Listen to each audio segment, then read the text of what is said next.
Hi, Chrissy. Hi, Thanks for Andy. having me. How are you? Thank you for being It's been a here. busy week for you. Yeah, very, very busy. I'm still a little wore out from it, but we're going to give it a go anyway.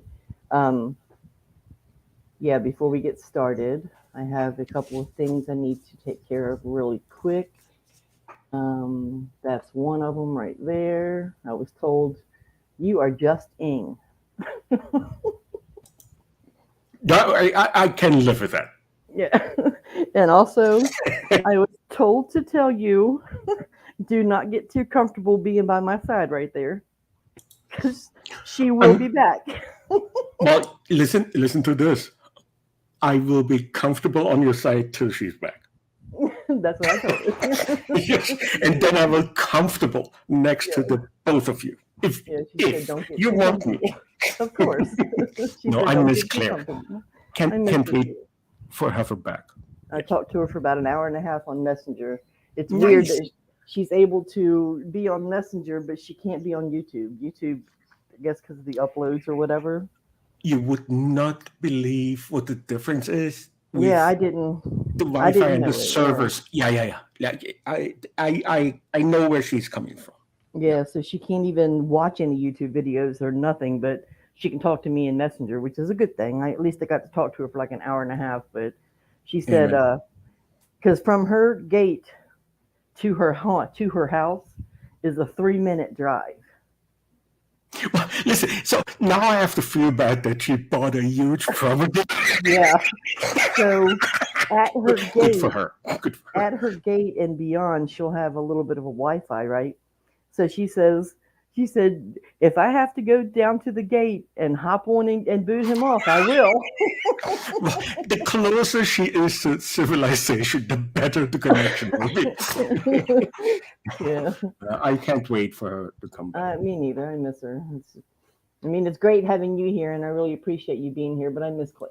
I It miss her. doesn't have nothing better to. No, actually, this is of all the week my highlight. I have to admit. Oh, yeah, and I almost canceled tonight too. I just wasn't in it. But And I would have understood if you did. well, I just want to get it over with, and it's a very extensive one, Yes. and I'm gonna warn you now. If I You know, don't, no, listen, if I don't say it right away, don't discount that I'm not going to. So don't just jump ahead and say, oh, but by the way, because the way I'm going to start this off is we're going to do the normal. Hey, Cynthia. Hey, Gareth. How you doing? We're Gareth, going to good to do see it you. the normal way where we, tell And a little bit of the Cynthia. background. Yes. And then we're going to go through everything as it was reported by law enforcement. And Amen. then we're going to go into what actually happened. So And what do we think about it? Yes. there might be some things that are not told in the beginning, but they will be in the end. Amen to So that. just And you know, letting you know. the only reason I do it is because I think I might forget what I just wanted to say. Get you a piece So of I said, paper yeah, no, and a no, listen, I pen made notes. I made notes. and write a note. And that way at the end you can say, when you mention this, I wanted to say this. Yeah, no, I will not. You know what? I Yeah. mute myself, you unmute me, Hey, you Mark. mute me. Hi, Yeah. Cynthia and Mark Yeah. and And Gareth. yeah. And also, it's just, I'm so wore out that my brain is like fried. But then I go to print all my stuff and my printer broke. So Just listen, I, when it I'm rains, it pours. yeah. Chrissy.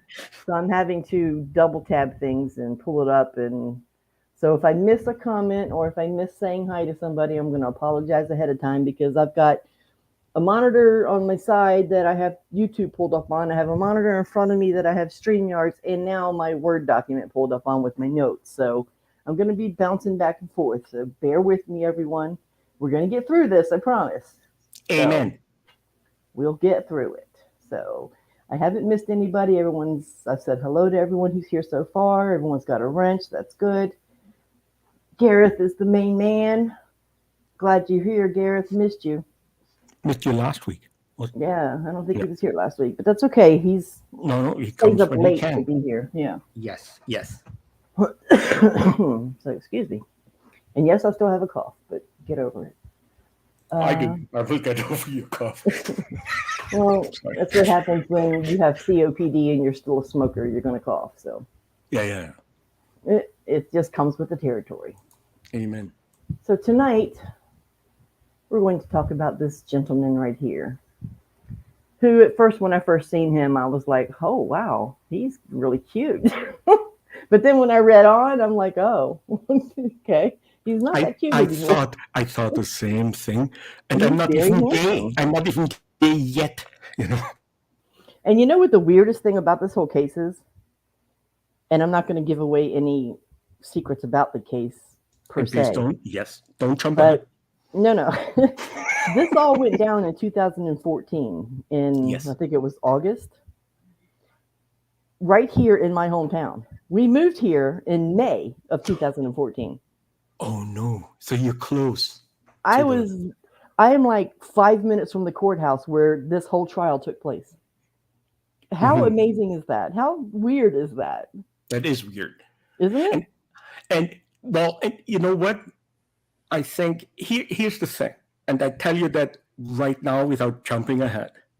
I will be the devil's advocate because I actually see some points happening that I miss Adam. And I'm sorry that I said that now. No, well, actually, people, stick around. Wait for I have to say. That's all I gotta say. Yeah, you'll have to elaborate that on when it comes time, but yeah, there's I will. nothing. I will. Yeah. So this is Adam Matos. Um, Originally lived in Pennsylvania, was born in Philadelphia, and he lived in a place called North Whitehall Township, among other places in the Lehigh Valley. He attended Parkland schools. He apparently never graduated, and while a student there was arrested and charged as an adult in several home burglaries. Yeah, we're not going to do the who his parents and family is and blah blah blah. We're just going to, because this is way too much information. Let's stick to Adam. Yes. Um, Matos first entered the criminal justice system in the Lehigh Valley as a juvenile in 1999 when he was placed on probation for possession of marijuana. A few months later, he was charged as a juvenile with 2 counts of auto theft. He pled guilty to felony burglary charges and spent 18 months in a juvenile detention facility in Harrisburg, following a 2-month crime spree in his neighborhood. Police estimated he stole about $26,000 worth of goods. So he was also charged with simple assault and trespassing in Lehigh County in 2007 after breaking into an apartment of an Allentown woman he previously dated and attacking the woman's male friend. He was arrested 4 more times in Lehigh County between 2008 and 2010 on charges of retail theft, drunk driving, and harassment. So Adam apparently was a bad boy. Was not very was not a very good boy. But can I point out none of those charges have violence in it. Um, Harassment and attacking Well, the if I show the finger to a woman across the street, it's harassment. well, but attacking the guy. I read that part. Okay, That was yeah, violent. Hey, Raleigh. yeah, but like the charges weren't like it was part of it, but let's go on. It's still violent. It was part of it. He Yeah, attacked well, him. yes, and I will go into this too because you know. All right.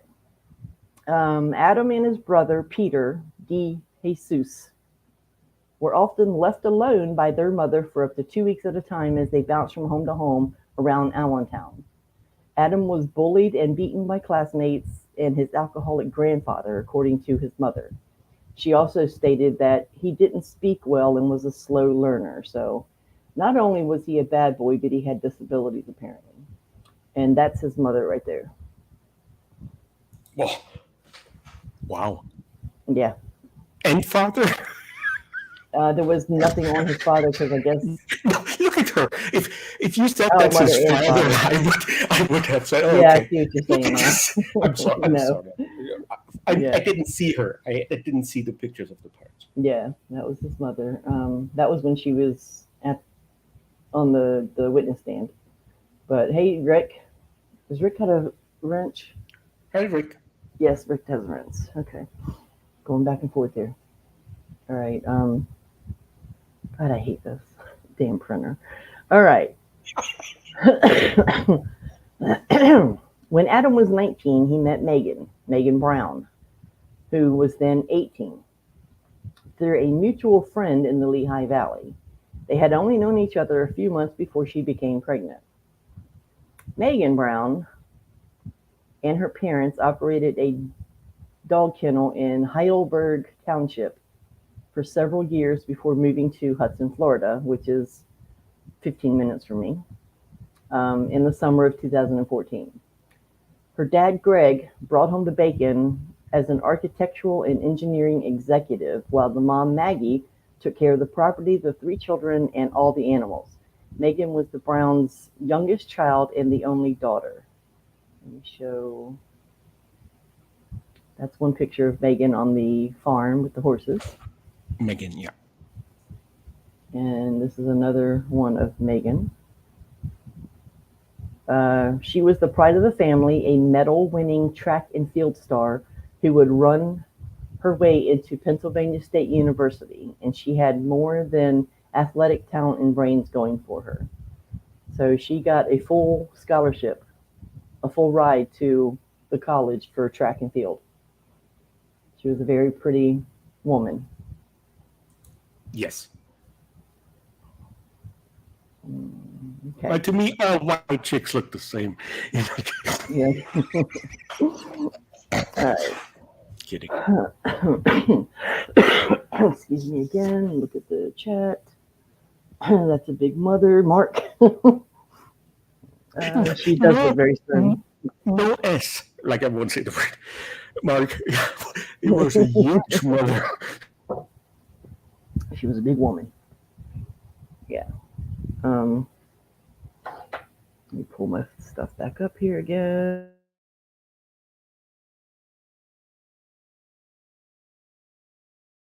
Oh my goodness. What happened? This is hard. It's just hard bouncing between screens and tabs. Yeah, And that's why I only have one screen. My wife wanted to bought me a second one. I said I can't take care of my first one. But All right, let's move on. All right. After giving birth to a beautiful little baby boy they named Tristan, Megan reunited with Adam for the sake of their child, who needed extra care because he was autistic. Adam even moved into the Brown family house with Megan and Tristan with the family's full blessing to give the child a good home. But Adam would soon start to wear out his welcome with Megan's mom, Maggie. And Megan and Adam were continuing to have problems. But even when Dad Greg decided to retire and move the family to Florida, there was still no shaking Adam. And the relationship between Megan and Adam would only continue to deteriorate. The family rented a waterfront house in Hudson. Let me show you this house. It is gorgeous. I got another one of Megan here. We got another one. This is blurry, but it's Megan, her brother, her father, and her mother. Mhm. There's another sibling, another brother, but they didn't show him at all. But this is the house in Hudson, Florida, where it was a waterfront home where they rented. Yes. Yes. While they rented this home while their tropical island dream home was being built in the Keys. Greg and Maggie had daughter Megan, her baby boy Tristan, and the baby's father Adam all living with them. To make ends meet, Maggie took a job as convenience store cashier. She worked at Wawa, which is like a gas station convenience store thing. Megan started waitressing at a local bar, and Adam briefly worked in a restaurant in the kitchen until he got fired, causing only more conflict between Adam and Megan, who were already squabbling more than ever and reportedly even sleeping in separate bedrooms. Let me see. I got a better picture of that's Maggie, Megan's mother, and Mhm. that's Megan's His father, father. Yeah, Greg, and this is her brother, and I can't remember his name, but I'm sure I might have it somewhere. me too, but I can't Yeah. remember either.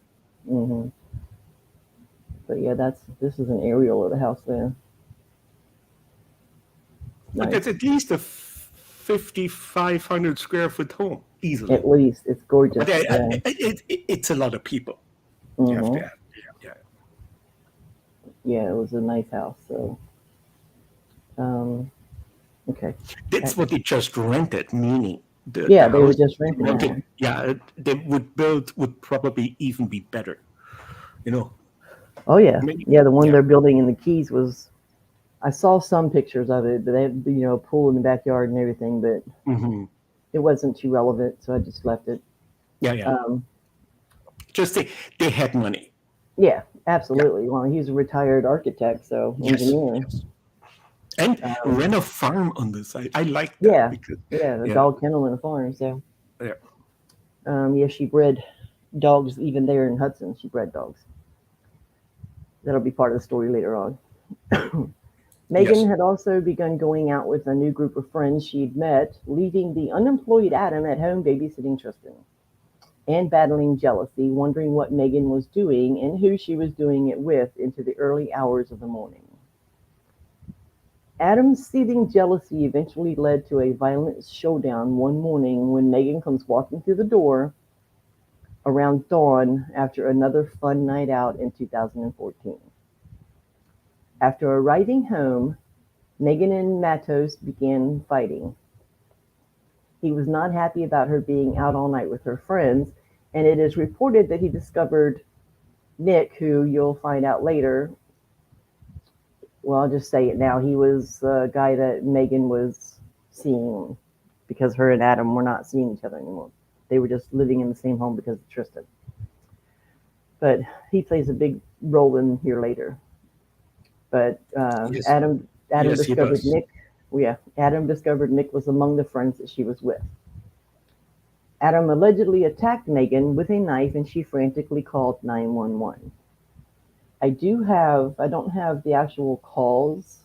I mean the recording, but I do have screenshots of her call with 911. I'm going to read it first, and then we'll go through the screenshots. Yes. She said, I just came home and my son's dad put a knife to my throat and he cut my hand. I'm bleeding everywhere and my son is freaking out. Then, Megan is weeping and sounds of fear for her life as she tries to comfort her baby boy, Tristan. It's okay, baby. I'm sorry. Please have someone come out as soon as possible. He literally tried to kill me, Megan says in the call. So this is the first screenshot where she just said what I just said. Yes. Um, the operator's like, ma'am, he cut your hand with a knife. And she responded, yes.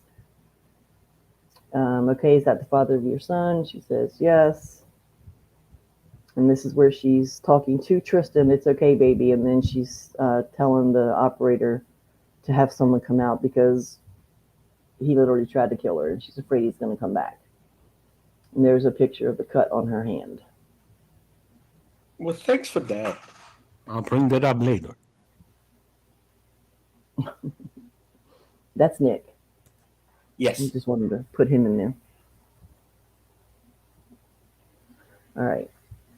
The police arrived at the house and found Megan distraught and bleeding from hand wounds she suffered struggling to get the knife away from Adam. Adam took off after Megan called 911, but she tells police she's afraid he might come back even angrier than ever. So he left the house, wasn't there. I'm assuming that they advised her to get the protection order and stuff like that done and blah, blah, blah. I don't know if she did or not. Okay. Days went by without any further word or trouble between Megan and Adam. In fact, the Brown family couldn't be reached at all by text or phone. A concerned relative called the police to have them do a welfare check on the family. This is where it gets kind of gruesome. If you guys have a weak stomach or whatever, be warned. This is here. Watch this. We'll put this up for just a second. There we go. Can I just point one thing out, though? Like when you said days went by, that doesn't mean that the killing happened days later. The No. days went by with them have been dead already. Yes. Yes. Good. So that happened that night. Remember what I said in the beginning of this live, that I was going to say some things that I probably would not touch on something, but I might later on in the thing? Jesus Christ. Did I fail you yet again? You did. This is the 58th time in 3 days. Just keep in mind, if I don't say it, write it down, because I'm probably going to say it when I read the other part at the very end. Oh, I'm writing right now. All writing. I'll be there. Are you ready? Yes. Let me look at the chat real quick. Don't look at the chat. You gotta kick me if you look at the chat right now. All right. It had been 6 days. And when the cops show up, nobody appears to be home at the Browns' house. But they detect the foul and all too familiar odor of death and decaying bodies. And a door was left open, so they entered through the open door leading to the garage where the Brown family van, was parked.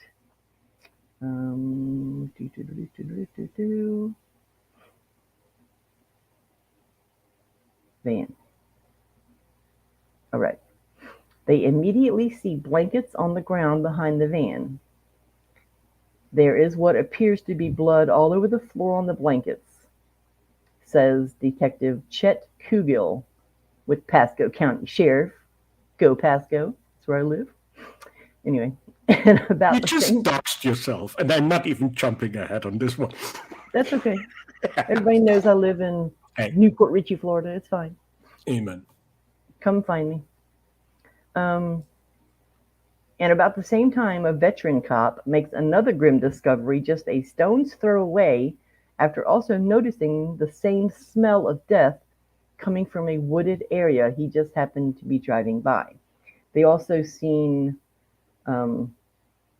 birds circling the area. So that gave it away too. That's the blankets that were behind the van. Right there. Yes. Kugel, who is the detective, finds something worse than he's ever seen in all his years of law enforcement.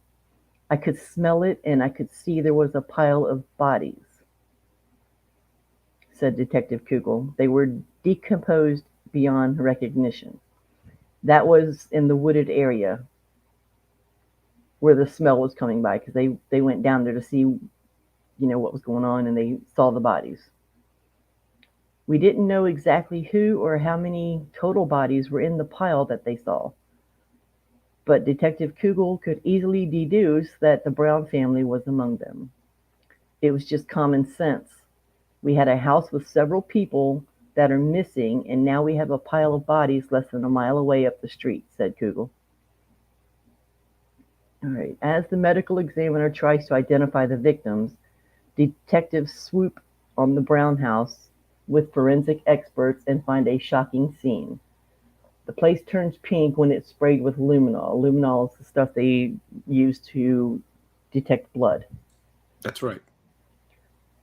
There's a trail of blood stretching throughout the house, signs that the killer had tried to clean up some of it, and other clues to the horror that had occurred there. But some of the best evidence is found in the van parked in that blood-soaked garage patrolmen had reported when they earlier visited the house. We knew there were people dead and decaying in the back of the van. The van had indications they were in there, including blood and maggots. We also found a shovel in the back of the van. Detectives believe the killer had used the shovel to try to bury the bodies in the yard. On the side of the house, there was a freshly dug area, but in that area, you can't dig more than a foot. And that's true for Florida. Welcome to Florida. Yeah, You because either it's have limestone. There's a lot of limestone. and you, or you have a sinkhole that will suck you down for half a mile. Right. Yeah, that's in Land O'Lakes, which is the other Yes. direction, Yeah. about Yeah. 30 Yeah. minutes from me. So, No, but yeah, um, it's a yeah, different landscape and it's in really not Florida. even dirt, it's sand. Yes. So you have like a very thin layer of what looks like dirt, but then it's mostly sand and then you hit rock. So you can't Yes. really dig around here. Investigators say the murderer loaded the bodies into the back of the van and dumped them in the wooded area where they'd just been found, left under a tree. I'm going to show some warning pictures here. This was, you can see the door kind of pinkish where they sprayed the luminol. Yeah. The floor, there's just blood everywhere. I didn't see those ones yet, but And here's another door where it looks like pink paint, but it's actually blood sprayed with luminol. yeah, after it was removed, like cleaned off. Yeah. Yeah.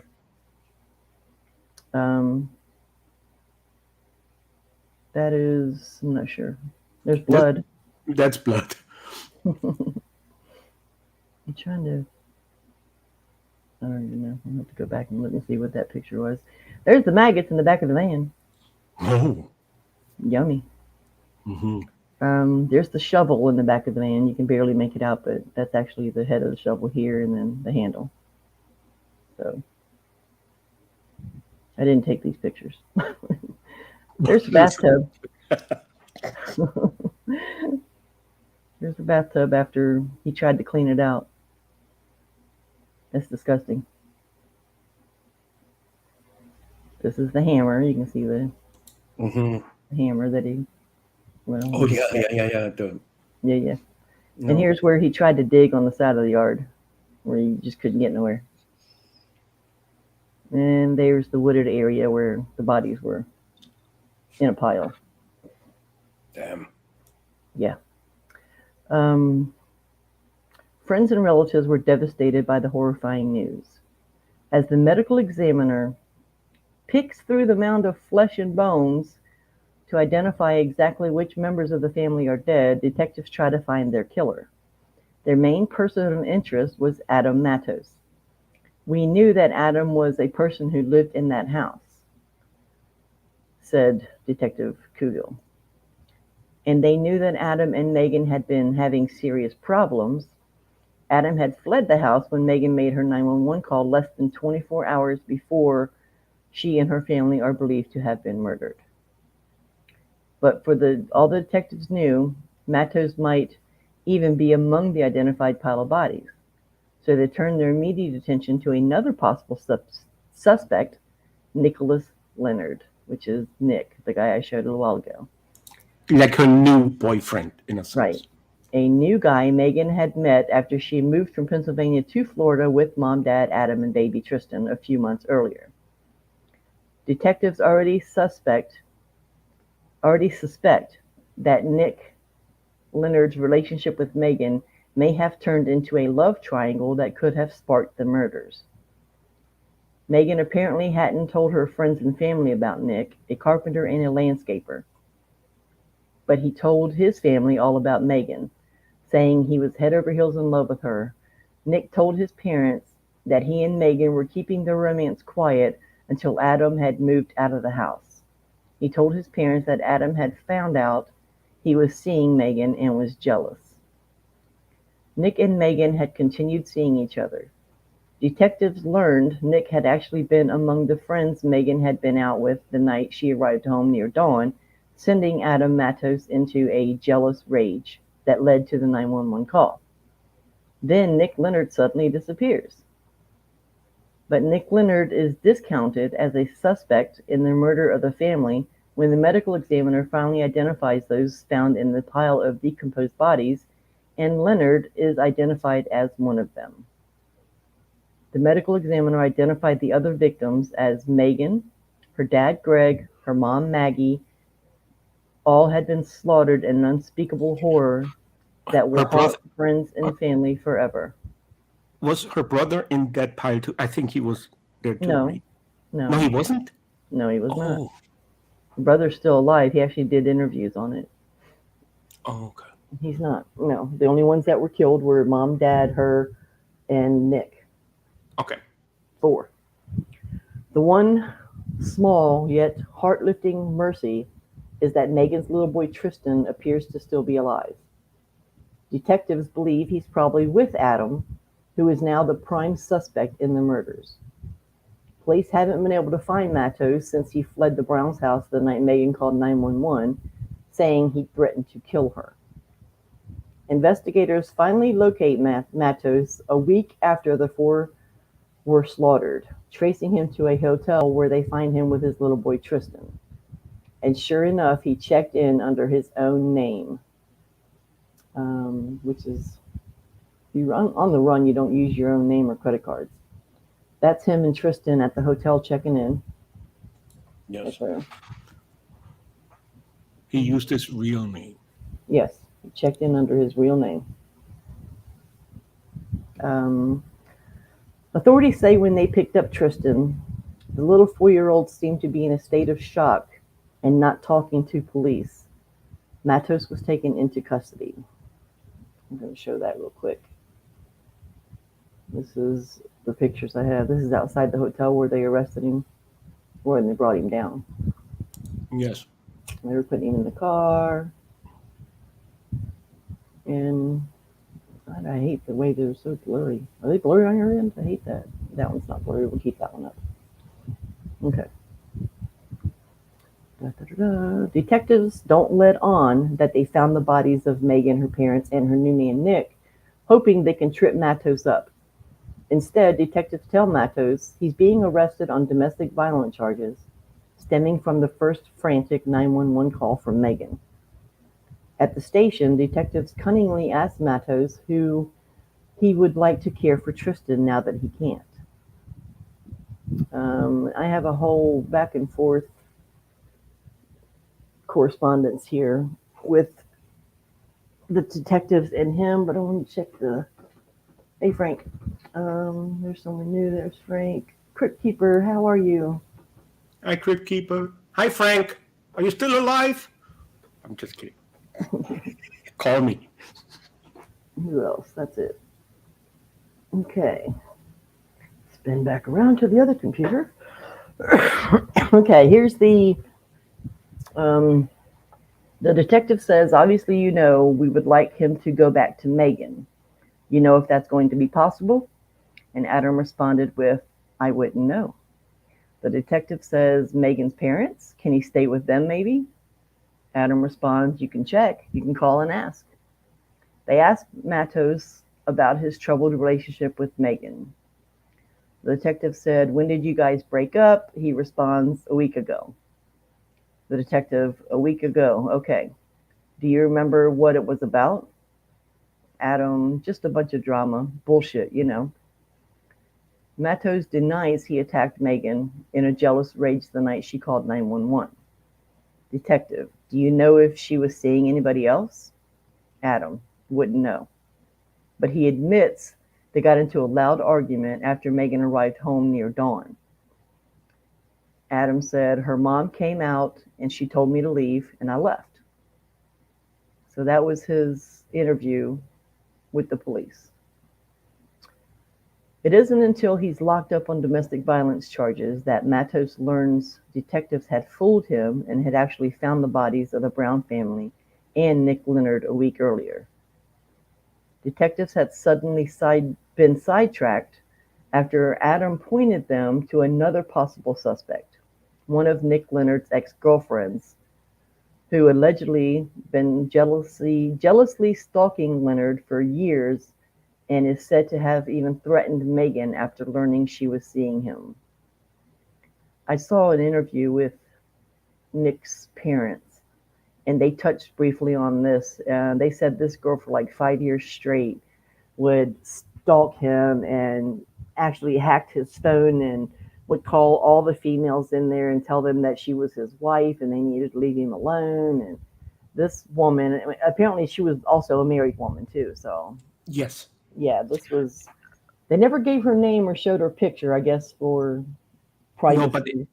Kevin's sister had actually contacted Megan to warn her Who's about that. Kevin? No, Nick. Megan, like the boyfriend Nick. was, oh, it's Nick. Oh, Nick I'm Leonard. on a different case. No. Okay, Nick's sister called Megan and told her about that Yes. ex-girlfriend. Yes. Yes. Yeah, and was telling her how much of a good guy her brother was and Yes. not to believe this other woman and everything else. Anyway, then the detectives learned she had an airtight alibi, and the focus is once again back on Matos. Adam Matos and Megan Brown's traumatized autistic son Tristan, just 4 years old, witnessed the bloody massacre and is starting to open up to investigators. He described hearing the gunshot that killed his mother and saying, "Please don't." The Assistant Florida State Attorney Brian Sarabia said. Tristan tells them what else he heard and saw. He grabbed a little doll and he wrapped it in a little blanket. He started pounding on it, saying, "Mommy, mommy." And finally, the poor kid points the finger at his own father. "Daddy killed mommy," is what he told Sarabia. With that, the detectives and the prosecutor, Sarabia, have an eyewitness to corroborate their findings that Adam Matos is the murderer. I can't imagine they would put a 4-year-old on stand, though. I don't know. No, I don't think you even can No. in the And they are, States. And yeah, and rightfully they, so. right, Rightfully so. right. And they're able to reconstruct shot by deadly shot, blow by brutal blow, their scenario of what happened the day the Brown family massacre. The timeline starts with the 911 call from Megan. This is where I'm going to be going into actual details of what he did and where he went and everything else. So this is what I was getting to, Ian, when I was telling you that I might say something that now I'm going to be saying something that was not said before. From here out, I will only listen, Chrissy. No, I'm just letting you know that whatever you Yeah. have questions on, I might be saying it now. Okay. Sorry. My Okay. bad, of course. Here we go. Shortly after the call, Adam Matos stormed out in a jealous rage, but detectives learned that Matos bombarded Megan with more than 100 threatening calls and text messages in the 12 or more hours that followed. He was threatening to come back and finish her off, said Sarabia. A terrified Megan had called her new boyfriend Nick, who rushed to her home armed with a gun to protect her should Matos try to make good on his threat. Investigators say Matos did return to stake the place out, aware by early evening that Nick was in there with Megan, Tristan, and Dad Greg, now just waiting for the last member of the family to join them, which was Maggie. Matos makes his move when the mom Maggie arrives home from her shift at the local convenience store around midnight. She pulls in the van, she gets out of the van, and he attacks her in the garage. He viciously pounds her with a hammer. Matos then ties her up and grabs a plastic bag. He placed the bag over her head to ensure that she was either going to die or at least not be able to get away. He then went upstairs, still armed with the hammer. He headed straight for the bedroom he used to share with Megan, and found her in there with her new man, Nick Leonard. He started attacking Nick, hitting him over and over with the hammer. The medical examiner indicated that it was 21 strikes to the head. Nick tried to defend himself by pulling his gun out, but Matos was able to get the firearm. He then goes after Megan, who ran with son Tristan to the master bedroom to seek refuge with Dad Greg. He's a hunter, so he had some hunting weapons in the house, and there's an indication that he was in the closet trying to get a weapon to protect his family, said Detective Kugel. But he was shot before he could load the bullet. Matos killed Greg, shoots him twice, turns and deals with Megan, shooting her once in the face. It only took one with the way he shot her.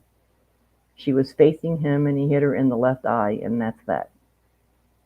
Detectives learned that Matos then settled back into the house with son Tristan and made himself right at home among the dead. Investigators believe while the bodies lay murdered inside the Brown family home, Matos was putting out an ad on Craigslist to sell their stuff, including several of the dogs that the mom Maggie bred, which he sold for $50 a pop. He even had pizzas delivered to the murder scene. He made contact with the neighbors, telling them that the family had gone to West Virginia on a hunting trip. He would go over there periodically over the next few days and nights and just hang out with them, said Detective Kugel. That is, until the authorities found the bodies he had eventually dumped in the nearby woods. Everyone keep in mind that all the time where he's getting pizzas and selling these dogs and going to the neighbors, Tristan is in the house with the bodies and is left alone in the house with the bodies. But then he eventually dumps the bodies in the woods. When authorities came knocking at the door, Matos took off with his son through the neighbor's backyard. They live in front of a canal. Stole a canoe, paddled to the other side, and hopped in a cab and went to Tampa.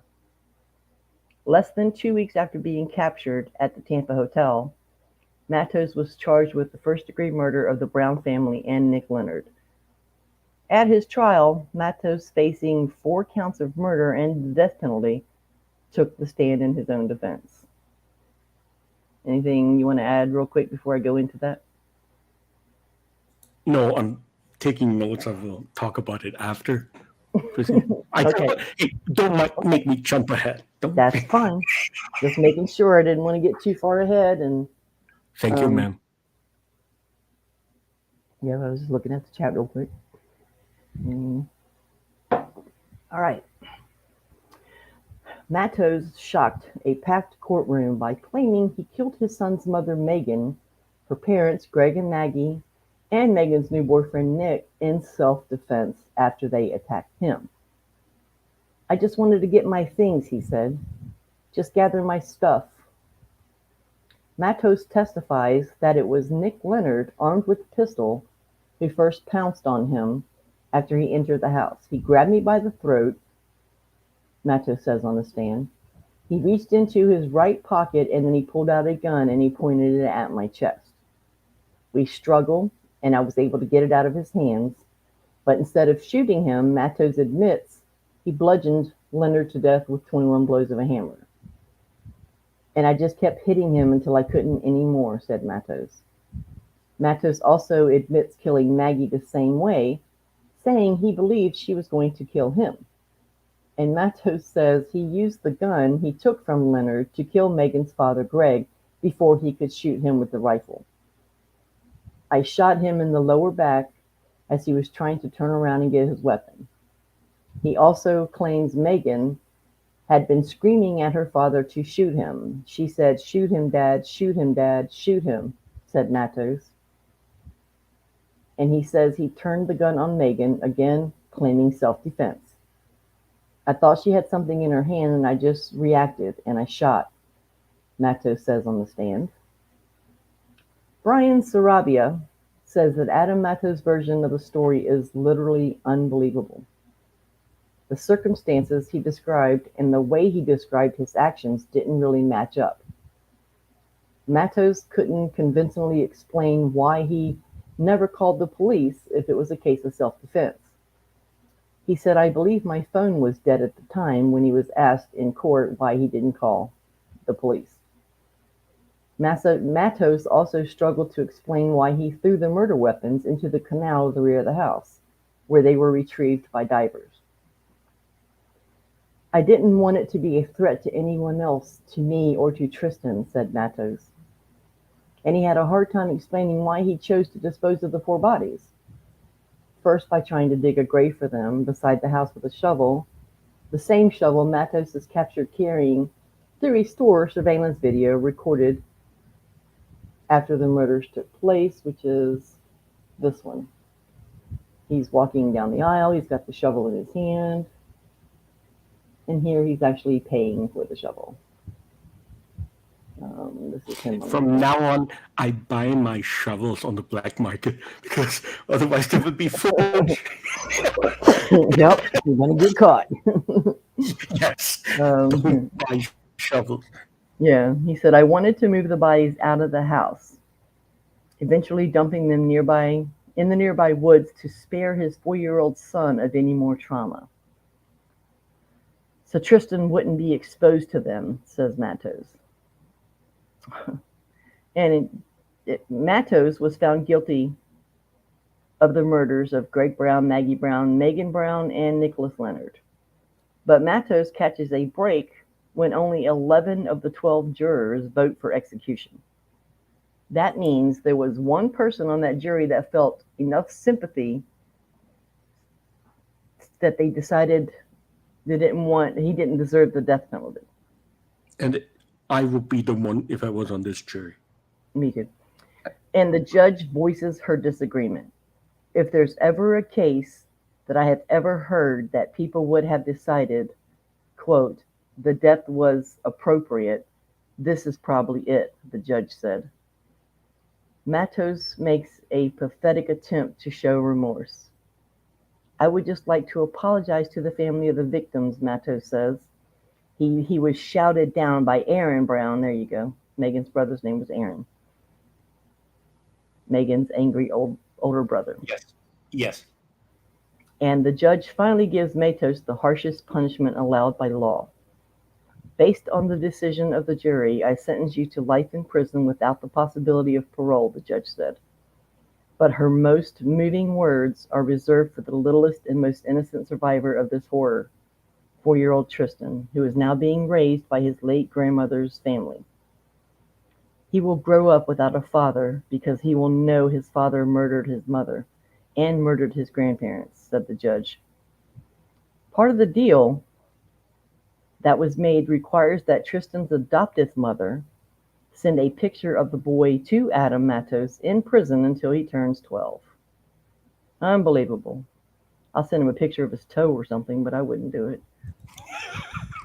Yeah. I have toes that are ugly. I'm sorry. Now you go ahead with what you were going to say. I'm just going to show some random pictures here. No. Have you finished with all the input? Yes.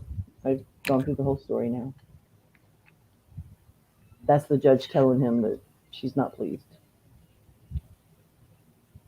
Now here's the thing, and for everyone listening to this, go back to the last 5 true crime streams that Chrissy Corner on her Chrissy Corner's channel has posted.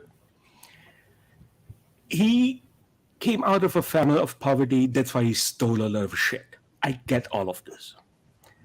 Up to the point where Megan does the 911 call, where she said he wanted to kill me with a knife. I believe he had a knife. I believe he put it at her throat.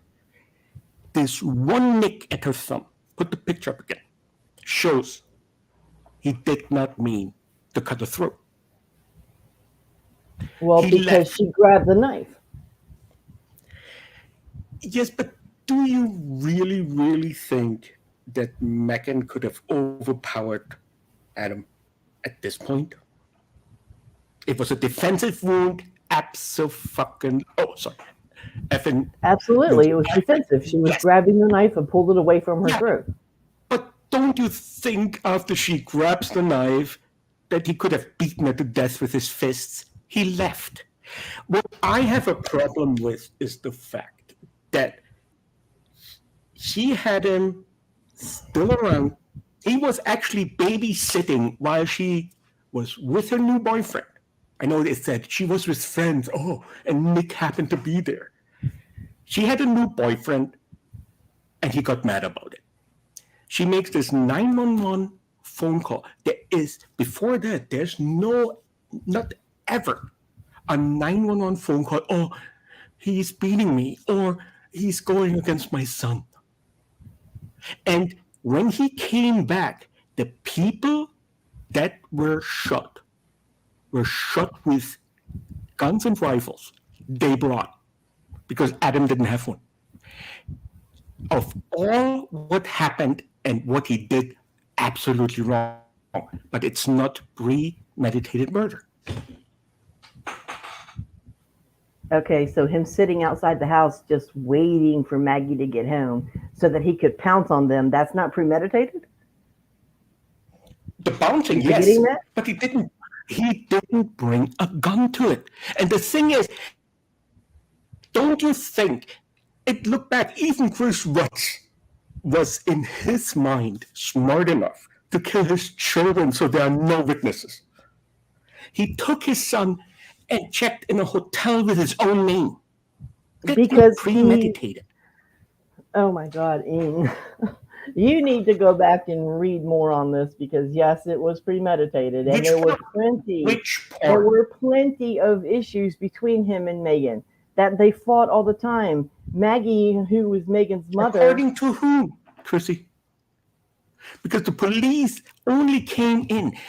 Here's the just thing. because the police weren't called doesn't mean it didn't happen, right? I mean, But then you can say it happened. You said something happened just because the police wasn't called, it didn't happen. Here's the thing. If my girlfriend calls me and says, my ex is going to come back, I need protection. What did Nick do? Took a gun and laid in the bed. That's Adam's. Now, having said that, at the end of the day, Adam didn't know what was in the house when he came back. And the hammer was in the garage. It's not that he said, okay, now I kill all of them. Every gun that was used to shoot someone was not Adam's. However, why didn't Nick say to his girlfriend, you should call the police right now? And if she didn't, Nick should have called the police and say, this is going out of hand. This is not good. No, what he does, he takes a gun and lays right next to her in their bed they had together. If I come home and my wife lays next to a guy with a gun, I have a guy. She did call the cops. That was the 911 call. After the 911 call is when she called Nick and told Nick what was going on. Nick chose to come over to be with her because she was scared. But Chrissy, don't you think if the boyfriend takes a gun and says, let him come, I'll take care of it. Why didn't he pick her up and put her in his house? Why do you leave a woman with a child in the same house and just go there and bring a gun? I agree, Mark. I don't get that. I watched a five-part documentary on this, and I must have read, God, Lord knows how many articles from the Tampa Times, and every single one of them are saying the same thing, that there was issues. They didn't sleep in the same bed, in the same room anymore. He was only there because of Tristan. You just said you're going to let me finish talking and then jump in. Then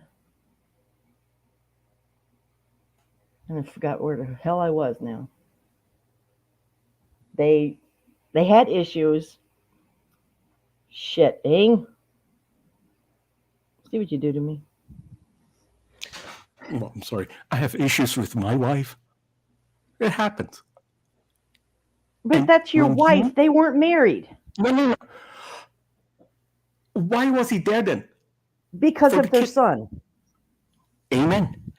So you think it's a little bit of a marriage connection? You said yourself when you told us, like the whole run-up, that he found Nick in his bed. No. He walked into the same... That's not what I said. I did not say he found him in his bed. Period. Where did he find him? In the room, but not in the bed. Where was Adam sleeping when he was there Separate with rooms. the mother of his child. Separate You know, rooms. first time I hear that. First time. I said it And that's on just the here. thing.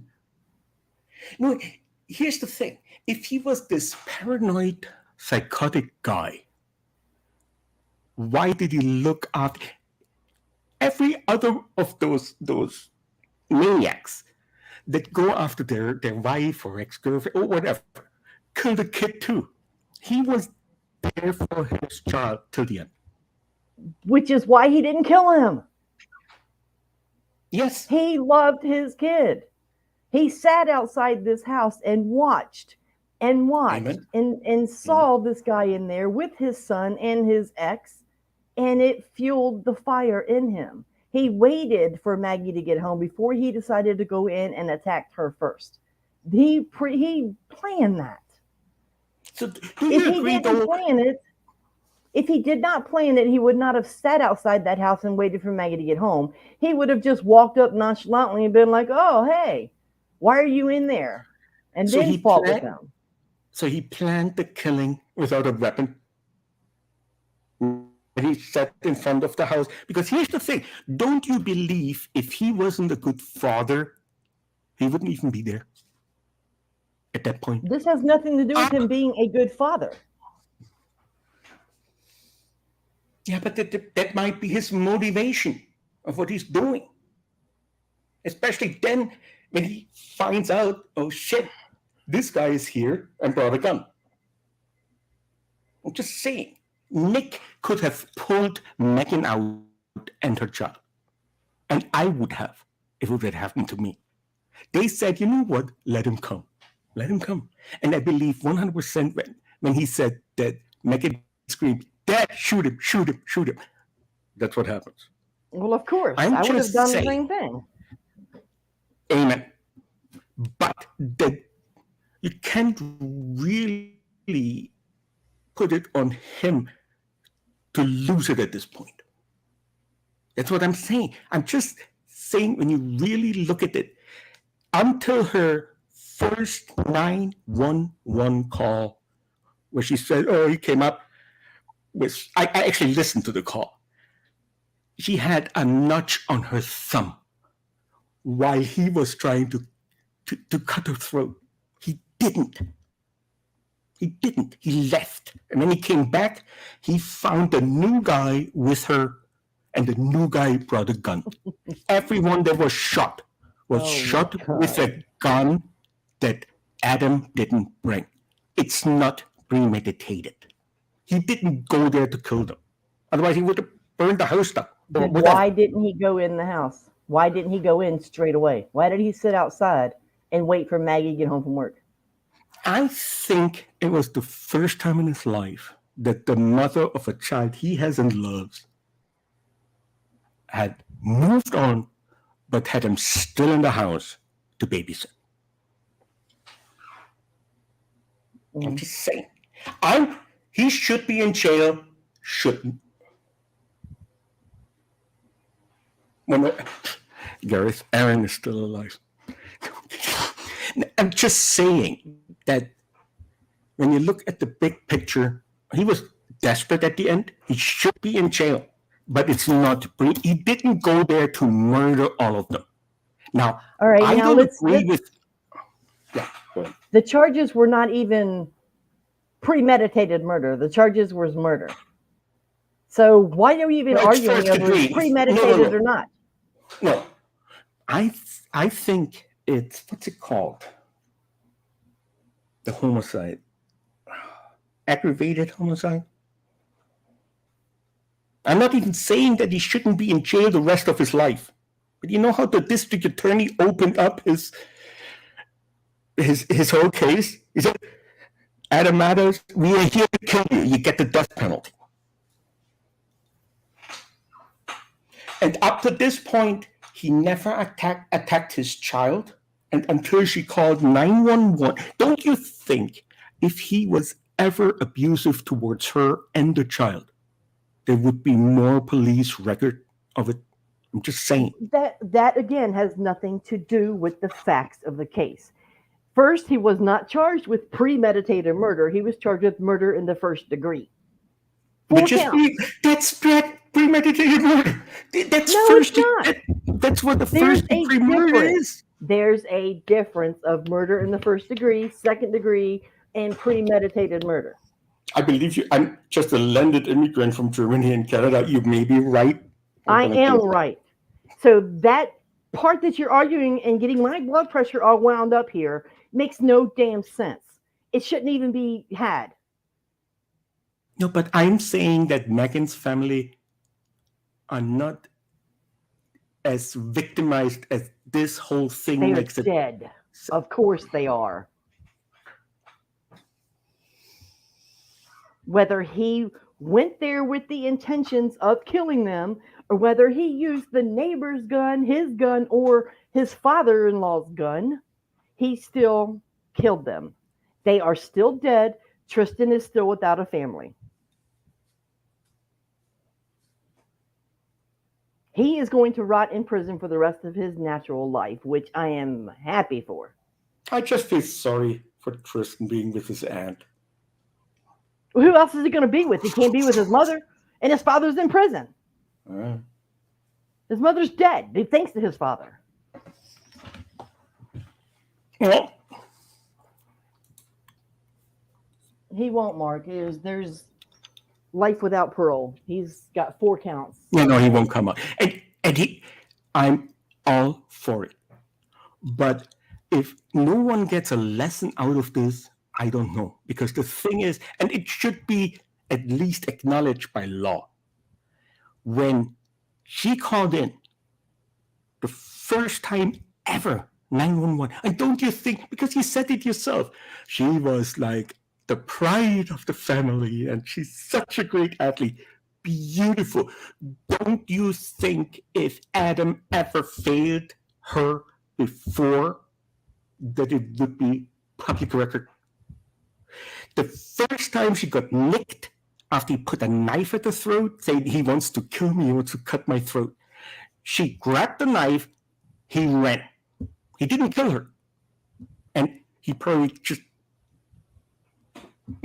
tried to get the upper hand and say, hey, this is my son too, and you saw your boyfriend. The message is this: when she called her new boyfriend, not Kevin, so Nick, it was Nick. When she called him, she said, I need protection. What did he do? You know what? Take my gun and just lay in the house where this guy has a child in.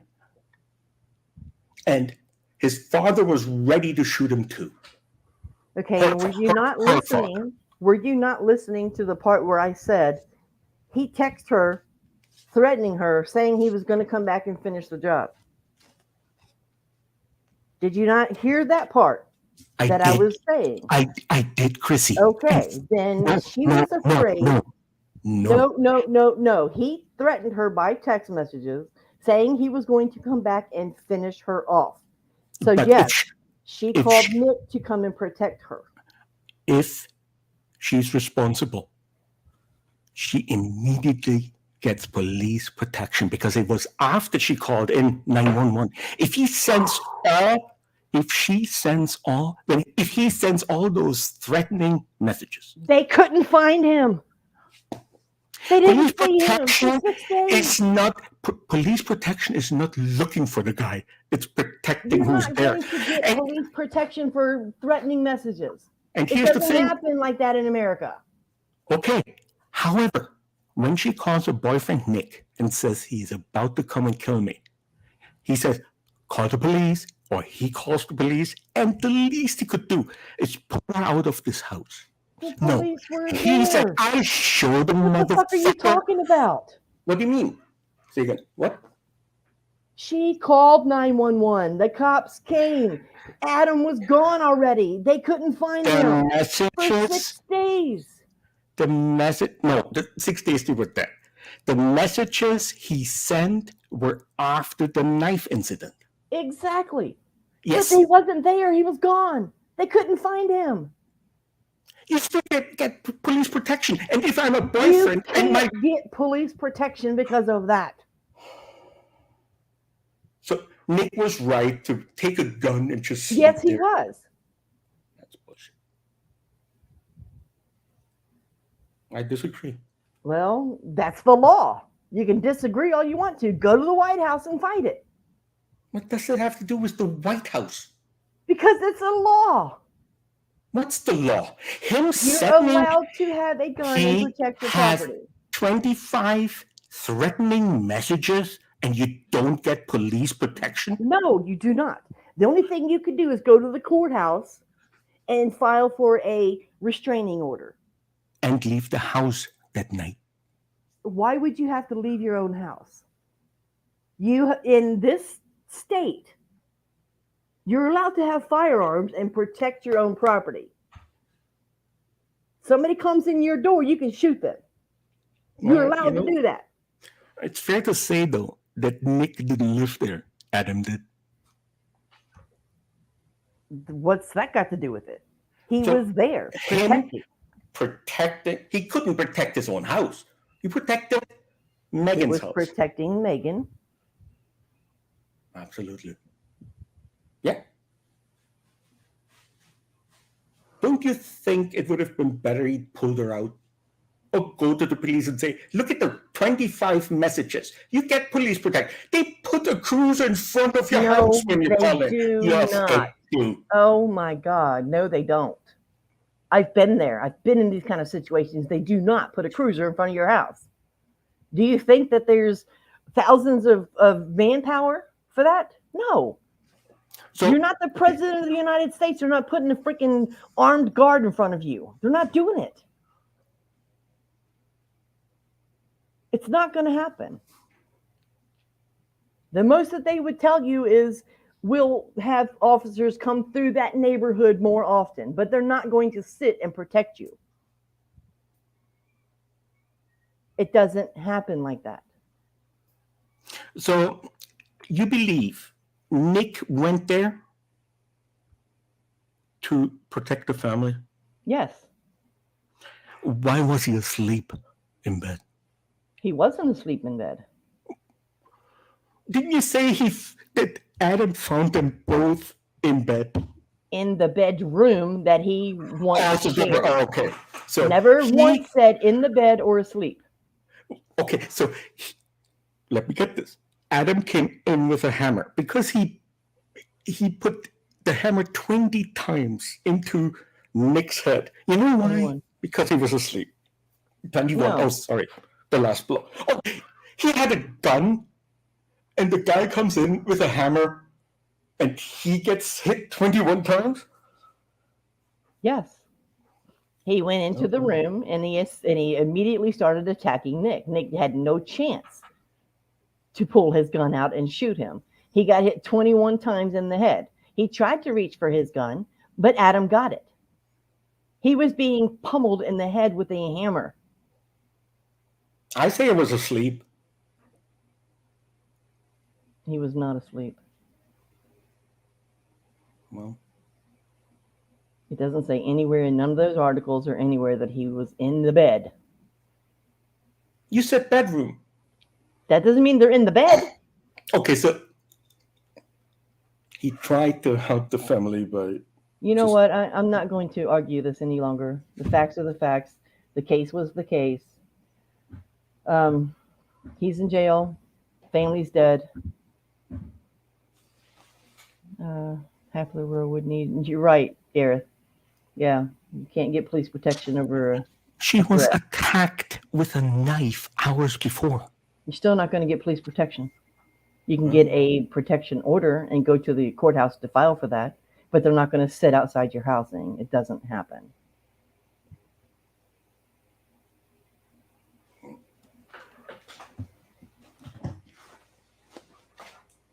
But anyway, and I still think I'll give you that you're saying it wasn't premeditated, and I'm still saying that he damn well went there to kill them because of the text messages that he sent her saying he was going to finish her off. That was a threat to kill her. Sure. But Chrissy, the only weapon he used that he brought was actually in the house. He didn't wait there, fully armed, and say, "Oh, I'm gonna get them." Well, I guess maybe he thought he could get the knife again. Who knows?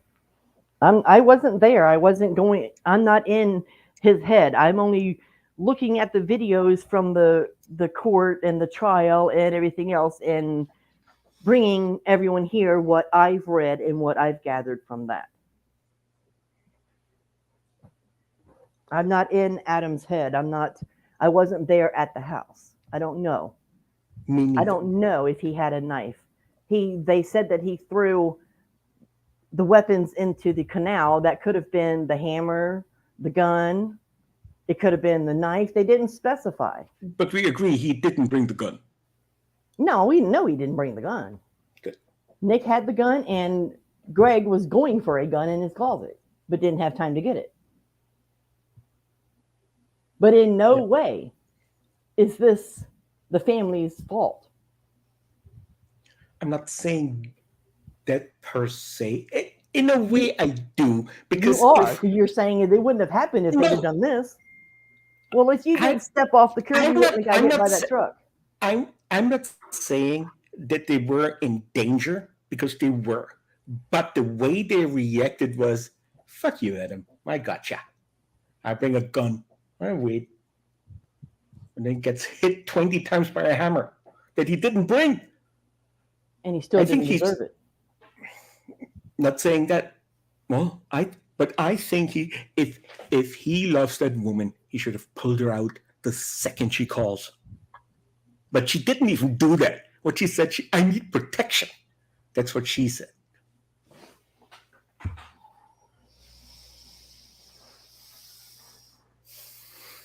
Other than that, I'm fine though, Chrissy. Mm-hmm.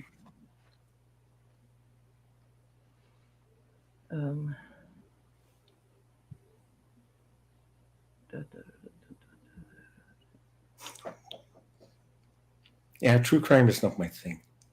No, it's not.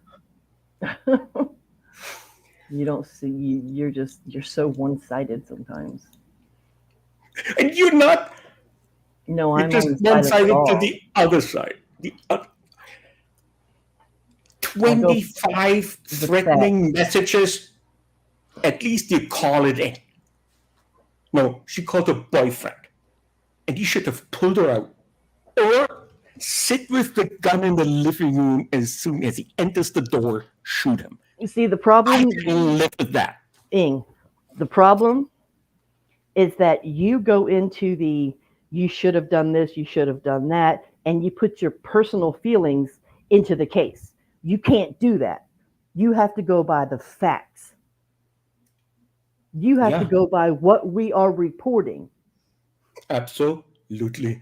Here's the thing. When Adam MATOS entered that house, he did not bring a weapon.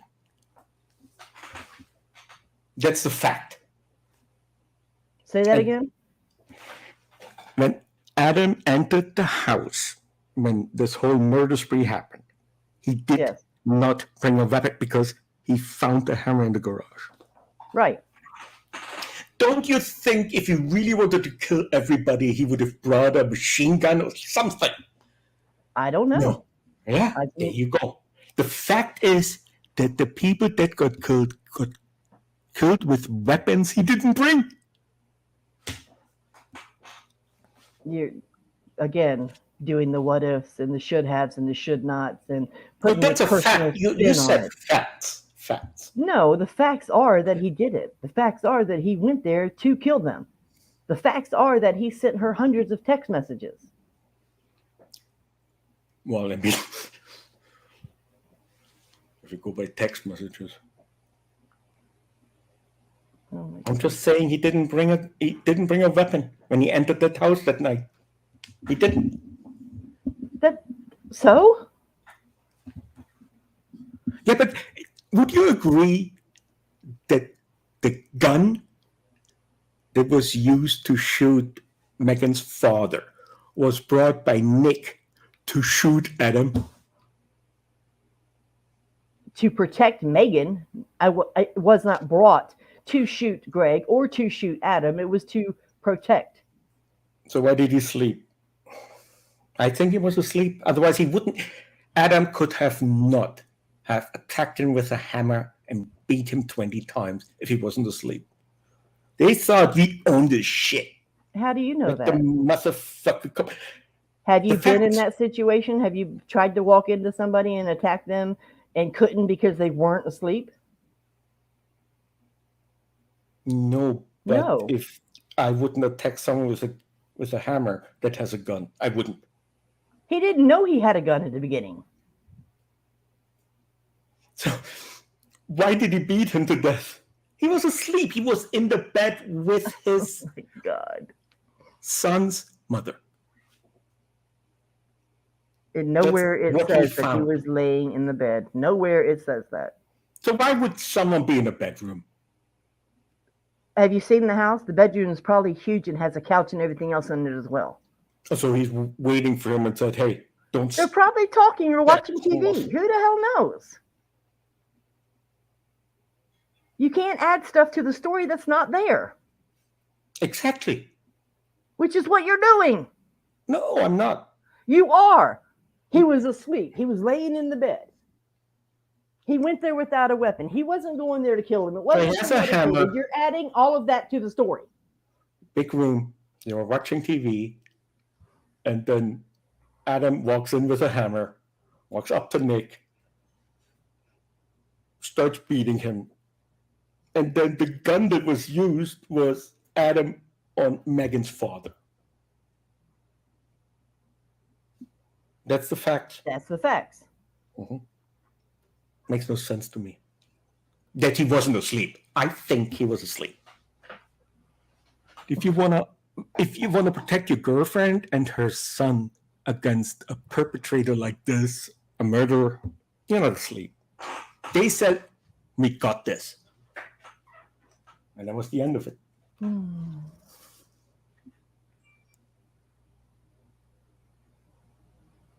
Anyways, it was the longest TC stream you ever did. Why can't I be the devil's advocate? Once in a while. There are two sides to everything.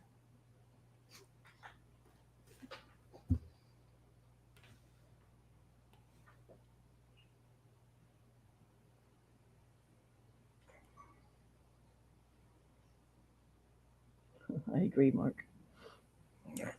Anyway, thank you for having me. Oh, thank you for being here. So that went sideways quick. We have to be able to disagree. Can't always agree with each other. But yeah, I was not seeing where he was coming from. It was just didn't make sense. I mean, it had nothing to do with anything. At no way was that family at fault. So anyway, that's the story for this week. Got a little heated, but yeah, it happens. I'm not sure what's going to be going on from here. Claire's been having a lot of internet issues and things, so I don't know when she'll be back. Yeah, they moved into a new place, and yeah, they're struggling with the internet, trying to get it all sorted. So, but she'll be back, and y'all keep your eyes out for the next stream. And thank you all for coming, and we'll see you next week. Bye.